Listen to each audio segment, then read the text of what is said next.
Hi hello friends, welcome to my channel. ഇന്നൊരു പാൻറ്റിൻ്റെ കട്ടിങ്ങാണ് കാണിക്കുന്നത്. നമ്മൾ സ്ട്രെയിറ്റ് ആയിട്ടുള്ള പാൻറ്റും ലൂസിലുള്ള പാൻറ്റൊക്കെ ചെയ്യുമ്പോൾ നല്ല ഷേപ്പിൽ കിട്ടാൻ വേണ്ടിയിട്ടുള്ള ഐഡിയയാണ് ഇതിൽ കൂടെ ഞാൻ ഷെയർ ചെയ്യുന്നത്. ഇതിൽ കട്ടിങ് വീഡിയോ മാത്രമേ ഉള്ളൂ. ഇതിന് മുന്നേ ഞാൻ പാൻറ്റിൻ്റെ വീഡിയോ ഒക്കെ അപ്ലോഡ് ചെയ്തിട്ടുണ്ട്. സ്റ്റിച്ചിങ് വീഡിയോ വേണമെന്നുള്ളവർ അത് കണ്ടാൽ മതി. ഇതിപ്പോൾ ലെങ്ത് വൈസിൽ മടക്കിയിട്ട് വിഡ്ത്ത് വൈസിലും മടക്കി കൊടുക്കുക. അതായത് ഇപ്പോൾ 4 പീസാക്കിയിട്ട് ഞാൻ മടക്കി എടുത്തിട്ടുണ്ട്. കറക്റ്റ് ചെയ്തിട്ട് ഇതൊന്ന് വിരിച്ചിടുക. അതിന് ശേഷം നമുക്ക് മാർക്കിംഗ് ഒക്കെ കൊടുക്കാം. ഇപ്പോൾ നല്ല പോലെ ചുളുങ്ങിയിട്ടുള്ള തുണിയാണെങ്കിൽ നല്ല പോലെ തന്നെ അയൺ ചെയ്തിട്ട് എടുക്കണം. എന്നിട്ട് കൈ വെച്ചിട്ടൊന്ന് ഇങ്ങനെ ഒപ്പാക്കി കൊടുക്കുക. അപ്പോൾ ചുളിവുകളൊക്കെ ഉണ്ടെങ്കിലും എവിടെയെങ്കിലുമൊക്കെ തുണികളൊക്കെ കുടുങ്ങിക്കിടക്കുന്നുണ്ടെങ്കിലൊക്കെ ശരിയായി കിട്ടും. മാർക്കിങ് തുടങ്ങുന്നതിന് മുമ്പ് ഈ ഒരു ഭാഗം എന്താ കണ്ടില്ലേ, കയറി ഇറങ്ങിയിട്ടാണ് നിൽക്കുന്നത്. ഇതൊന്ന് ഒപ്പായി കിട്ടാൻ വേണ്ടിയിട്ട് ഒരു ലൈൻ വരച്ച് കൊടുത്തിട്ട് ഈ ഒരു ഭാഗം നമുക്ക് കട്ട് ചെയ്ത് കളയാം. ഈ ഭാഗം കളയൊന്നും വേണ്ട, പൈപ്പിംഗ് വയ്ക്കാനൊക്കെ നമുക്ക് യൂസ് ചെയ്യാം. ടോപ്പിനൊക്കെ പൈപ്പിംഗ് വെച്ച് കൊടുക്കുന്നുണ്ടെങ്കിൽ സ്ട്രെയിറ്റ് ആയിട്ടുള്ള പൈപ്പിങ്ങിനൊക്കെ ഇത് യൂസ് ചെയ്യാൻ പറ്റും. ഈ ഒരു ഭാഗം കട്ട് ചെയ്തെടുക്കുക. അതിനുശേഷം നമുക്ക് ലെങ്ത്തും വിഡ്ത്തൊക്കെ മാർക്ക് ചെയ്ത് കൊടുക്കാം. ആദ്യം നമുക്ക് ലെങ്ത്ത് മാർക്ക് ചെയ്യാം. എനിക്ക് 40 ഇഞ്ചാണ് ലെങ്ത്ത് വേണ്ടത്. തയ്യൽ തുമ്പ് എല്ലാം അടക്കം ഞാൻ 42 ഇഞ്ചാണ് മാർക്ക് ചെയ്ത് കൊടുക്കുന്നത്. 2 ഇഞ്ച് ഇലാസ്റ്റിക്കിന് മടക്കി തുന്നാനും അടിയിൽ മടക്കി തുന്നാനും എല്ലാം അടക്കമാണ് ഞാൻ 42 ഇഞ്ച് മാർക്ക് ചെയ്ത് കൊടുക്കുന്നത്. ഈ ഭാഗത്ത് നമുക്കൊരു 2 ഇഞ്ച് മാർക്ക് ചെയ്ത് കൊടുക്കാം. ഇത് ഇലാസ്റ്റിക് വയ്ക്കാൻ വേണ്ടിയിട്ട് മടക്കി അടിക്കാനുള്ള ഭാഗമാണ്. 2 ഇഞ്ച് മാർക്ക് ചെയ്തിട്ട് ഇവിടെ ഒരു സ്ട്രെയിറ്റ് ലൈൻ വരച്ചു കൊടുക്കുക.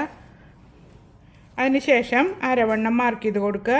ഞാനൊരു 17.5 ഇഞ്ചാണ് അരവണ്ണം മാർക്ക് ചെയ്യുന്നത്. നമ്മൾ നിൽക്കുന്ന സൈഡിലേക്കാണ് മടക്ക് ഭാഗം വന്നിരിക്കുന്നത്. ഓപ്പോസിറ്റ് സൈഡിലാണ് ഓപ്പൺ ഭാഗം വന്നിട്ടുള്ളത്.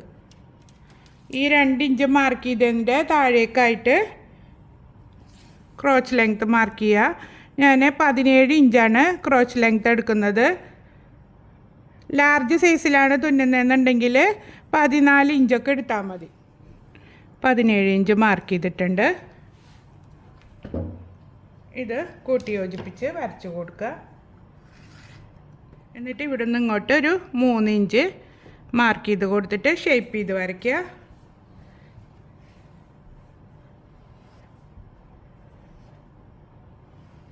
ഈ ഒരു രീതിയിൽ ഷേപ്പ് ചെയ്ത് വരച്ച് കൊടുത്താൽ മതി.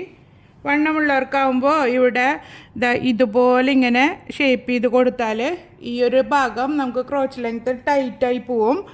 ലാർജ് സൈസ് മീഡിയം സൈസൊക്കെ ചെയ്യുമ്പോൾ ഇത് കറക്റ്റ് ഇങ്ങനെ നമ്മൾ ആം ഹോമിൽ ഷേപ്പ് ചെയ്ത് കൊടുക്കുന്ന മാതിരി നല്ല നീറ്റിൽ തന്നെ ചെയ്ത് കൊടുക്കുക. വണ്ണമുള്ളവർക്കാവുമ്പോൾ ഇതേ രീതിയിൽ ചെയ്ത് കൊടുത്താൽ മതി. ഇനി നമുക്ക് അടിവീതി മാർക്ക് ചെയ്ത് കൊടുക്കുക. നമ്മൾ ലെങ്ത്ത് മാർക്ക് ചെയ്ത ഭാഗത്ത് ഇവിടെ ഒരു 8 ഇഞ്ച് റെഡി വിഡ്ത്ത് വേണം. 1 ഇഞ്ച് തയ്യൽ തുമ്പുമായിട്ട് മാർക്ക് ചെയ്ത് കൊടുത്തിട്ടുണ്ട്. എന്നിട്ട് ഇതൊന്ന് ഷേപ്പ് ചെയ്തിട്ട് വരച്ച് കൊടുക്കുക.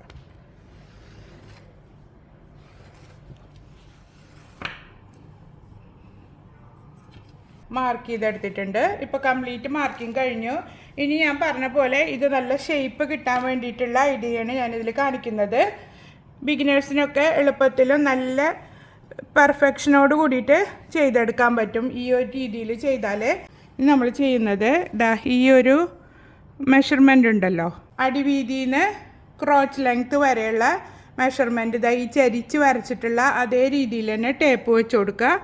എന്നിട്ട് ഇതിൻ്റെ നേർപകുതി നോക്കുക. ഇതിപ്പോൾ എനിക്ക് കിട്ടിയിട്ടുള്ള 26ആണ്.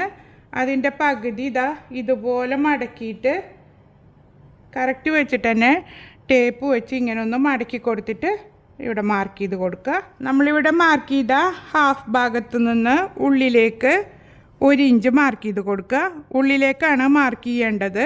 അടിവീതിയിൽ നിന്ന് ഈ മാർക്ക് ചെയ്ത ഭാഗത്തേക്ക് സ്കെയിലോ അല്ലെങ്കിൽ ടേപ്പോ വെച്ചിട്ട് ഇങ്ങനെ ഒന്ന് വരച്ച് കൊടുക്കുക. അതുപോലെ തന്നെ ഇപ്പുറത്തെ ഭാഗത്തേക്കും ഇതുപോലെ തന്നെ വരച്ചു കൊടുക്കണം. ഈ രീതിയിൽ വരച്ചു കൊടുക്കണം. നിങ്ങൾക്ക് മനസ്സിലായിട്ടുണ്ടാവുമെന്ന് കരുതുന്നു. എന്തെങ്കിലും സംശയം ഉണ്ടെങ്കിൽ കമൻറ്റ് ചെയ്യുക. എന്നിട്ട് ഈ ഒരു വരച്ച ഭാഗത്ത് കൂടെ തന്നെ കട്ട് ചെയ്തെടുക്കണം. പിന്നെ നമ്മൾ ഈ മാർക്ക് ചെയ്ത ഈ ഭാഗത്ത് കൂടെ കട്ട് ചെയ്ത് കൊടുക്കുക. അപ്പോൾ നല്ല ഷേപ്പിൽ ബോട്ടം സ്റ്റിച്ച് ചെയ്തെടുക്കാൻ പറ്റും. അതാ ഫുള്ള് കട്ടിങ് കഴിഞ്ഞിട്ടുണ്ട്. ഞാനിതിൽ സ്റ്റിച്ചിങ് കാണിക്കുന്നില്ല, കട്ടിങ് മാത്രമേ ഇതിൽ ഉൾപ്പെടുത്തിയിട്ടുള്ളൂ.